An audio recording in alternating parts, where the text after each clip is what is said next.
Hey, sweet soul, welcome back to Conscious Lifestyle Coaching. My name is Raileigh Easterling. Today I want to talk about soul ties, how it relates to business and entrepreneurship, which I haven't heard many messages about that, so let me know what you think. But first I want to share just some things to contemplate if you're on the entrepreneur path, if you're on a spiritual journey. And these are things that I have faced myself that I hope that as you reflect on it will help you ease your way quicker through these phases in my life that I wish I knew earlier.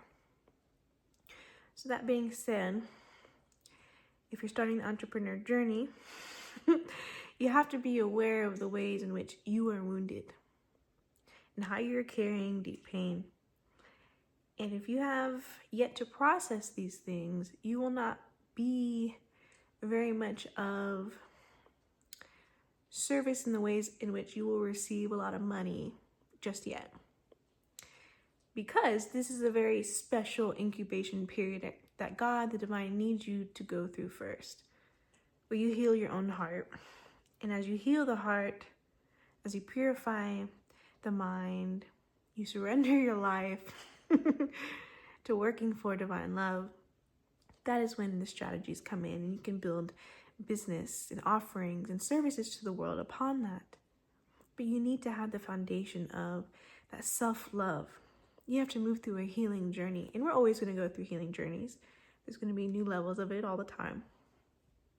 But before you start serving people with a certain strategy, God's always going to guide you through it first. So it scares me when business owners try to take you through a journey they haven't been through, or they offer you strategies they've never used themselves. Those people are playing you, they're using you, they're testing on you. And if you're in a vulnerable position where you're seeking help, that can really harm you. So as you move through your healing journey, understand you're going to be in an incubation period. You're going to be moving through silence, through isolation, and you're going to be deeply healing.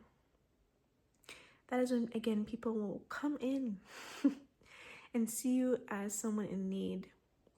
So if you're in the isolation period and you're wondering why God hasn't given you your divine partner yet, why you're not making enough money, there's a reason for it. A real reason for it. You're being protected because it's not time yet. It will come. But right now, it's not essential. What's essential is that you feel whole in your own soul. So contemplating, meditating upon in what ways is your heart craving some time to heal and taking time to do that. Second, as you move through the entrepreneurial journey, people are going to see hope in you, see the potential in you, see that you're going to go somewhere. So people come into your life very easily, very abundantly. And again, the people who want to play with you, to test you, to kind of see what's going on with you, these are the people who come off as trying to guide you, but they're not really guiding you from a higher place of love. It's more of a sense of entitlement. And what will happen is they try to purchase you, to brand you, to attach themselves to you. So if they gift to you things, or you've worked for them, or you hire someone to work for you, that doesn't mean that there's now a lifetime loyalty membership you didn't subscribe to. But people like to play on your emotions and your spirit to make you feel unloved or abandoned or worthless if you do not stay in their lives forever, because that's how they're feeling, but they're not aware of it yet. And that's how you're feeling, and maybe you're not aware of it yet. So being wise, being careful about what you receive from people and their intentions behind it.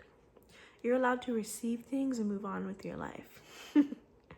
If people are coming from a genuine place of support, they're not going to gift you and then give you the evil eye after. If you continue to rise and to grow like you always said you were, like you're always were supposed to, and then you start doing it. And they use what they've gifted you to anchor you back and to say, you are nothing without me, or you can't move on and grow without me. Whew, that's a dark energy. That's control, that's manipulation, that's narcissism, and that's a soul tie. As you commit yourself to the entrepreneurial journey, you're going to witness this a lot.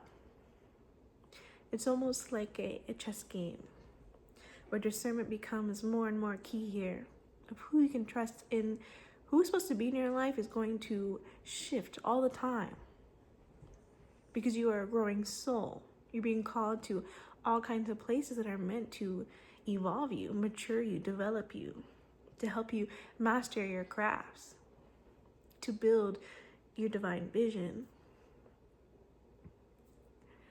So if you are a part of this channel, you're a very kind, compassionate, sweet soul.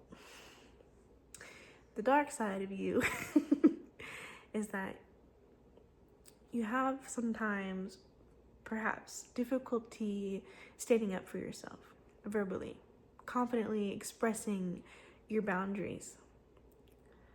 You don't want to be a forceful person out there. You don't want to come off as rude and demeaning, so you don't speak at all. You won't disturb the peace, but you're going to need to. If you want to break the soul ties, and the soul ties it's the spirits of people wanting to pull you back. They keep sending you negative energy to your emotions. They're messing with your mind. You know this is happening if you feel guilty for your growth. Growth in God. Not just making money or getting married or buying a house, whatever it is for you. I'm not saying you feel guilty because you have these things. You feel guilty by being in love with God. But that's not God energy. God energy is unconditional love.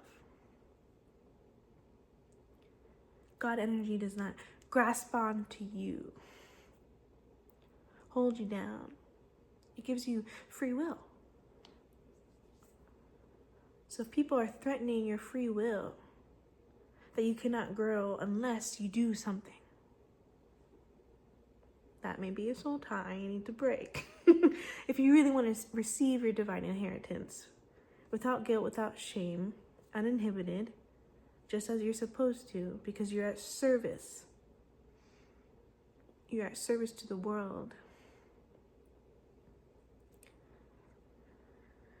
Soul ties. I mentioned maybe material gifts, contracts that people may be still spiritually attaching to you at this time. But let's get real. The communities that you're in, what are the habits that are holding you back? I had to literally move states in order to get away from drug abuse. I smoked way too much weed. I was abusing a sacred gift. And whether it's weed or not, whatever it is for you, alcohol for many people, pills, it can be anything. Unless you can give that up, you will not access the full potential of the divine creativity you can truly give out. Because what drugs do is they isolate you, they bring you into the mind, which can be good for a period of time, especially with marijuana. Marijuana is a frequency, it brings you to some peace and acceptance about what has happened. But then you stay there. You don't ascend beyond that vibration of acceptance. It is not the drugs that enlighten you. If you take hallucinogenics, plant medicines, it is not the drug that enlightens you. It's your vibration in the moment to open your consciousness to God. And for some people, it's the drugs that help hold your hand through that process. So as you sober, as you clarify, the more you can produce. That's when you can serve millions of people. That's when you're going to receive millions. It's an exchange of energy. But you have to be ready for that. That means you've gone through a deep healing. And I said a moment ago, I had to move out of my home state. I had to leave relationships. I had to leave jobs. There's a lot of things I had to do. Some of it almost dark to free myself from actually some pretty dark things. Because God was showing me in these moments that if I did not free myself or break contracts, whether that's physical, legal, financial, emotional, if I don't break those contracts, I will not achieve the soul vision in this life. That's a very real moment. It's a very real thing. And oftentimes these contracts, it's through the people that you're around, just the people you're associated with. You're allowed to be a free spirit. Do not let human beings play with your life, toy with your life. You are not a guinea pig for someone else to explore themselves through. I'm not talking sexually, but sometimes it is that.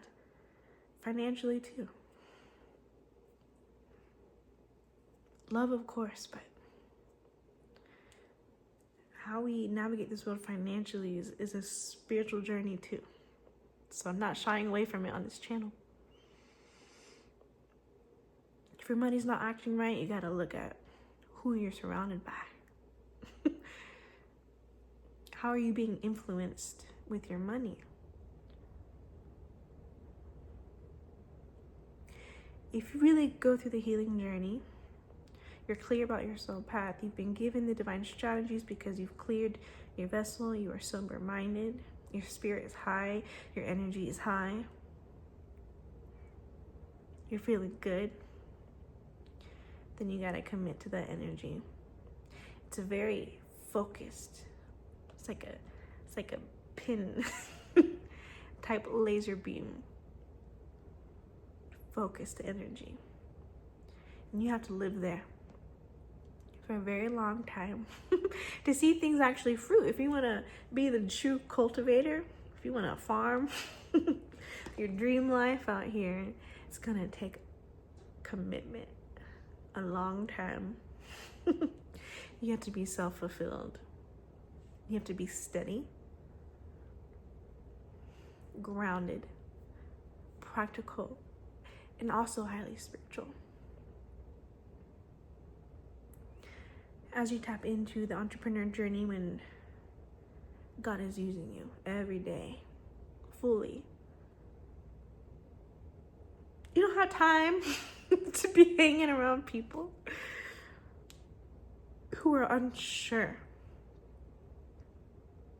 about how they can support you, how they can love you, how they feel about you, and of course, how they feel about themselves and their own life. You don't have time for that.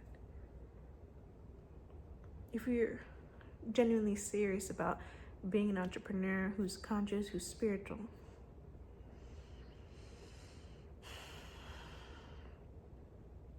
you're gonna have to be very satisfied with who you are, and that takes time. You have to be so confident and solid in who you are, you cannot be swayed from it. That's gonna upset a lot of people. So get comfortable upsetting a lot of people on this journey. people will at you. Let them. You're a free being. So go grow. Be in love with the universe. Help people, serve people. Stop caring what people think about you, about approving you, about loving you. Don't let people play with you in your life. God's mission is very real. And you know if it's time for you to rise. God won't let you stay in dark places, will not let you stay in toxic relationships, toxic behaviors. You will be moved out. You will be taken out of there. And when God does that, when God saves you, you stay there. You don't go back. Break the soul tie. So that's the message. I hope it helps. If you need some support, if you need some clarity, what the soul ties are in your life, that is what someone like me is here to do, to help you. So please book a session with me. ConsciousLifestyleCoaching.com if you need help, if you need clarity. If you are already an entrepreneur, if you're building your brand, please reach out to me. I'm looking for partnerships at this time, looking to expand, to grow our community together. So I would love to hear from you if you're already on the path. So that being said, I'll see you in the next video. Peace and love to you. See you again soon.